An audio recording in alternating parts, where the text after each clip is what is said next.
మేఘాల్లో సన్నాయి రాగం మోగింది, మేళాలు తాళాలు వినరండి, సిరికి శ్రీహరికి కళ్యాణం కానుంది, శ్రీరస్తు శుభమస్తు అనరండి.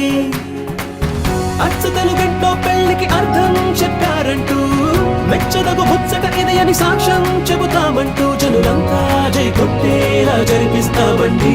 అందాల కుందనపు బొమ్మవని